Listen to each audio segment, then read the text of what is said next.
පොරණුවන් ඒ හදිස්සි ඔය සල්ලි කීයක්ද දෙනවෝ අපෝයි මචං මම මේ දවස්වල මූල උපවාසෙක ඉන්නේ අපේ ගුරුතුමා කිව්ව දෙයට මචං මේක අපලයි සල්ලි ගන්නකටත් අපලයි සල්ලි දෙන එකටත් අපලයි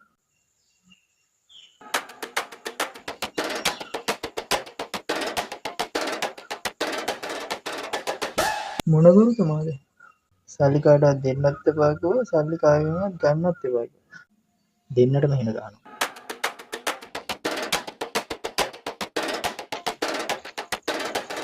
අම්මට සිල් කසුනා එන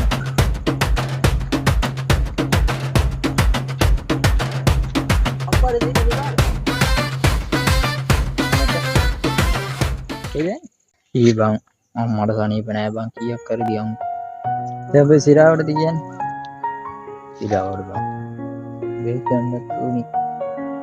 තියනවා කීයක් කර ගියමු සල්ලිත් නෑ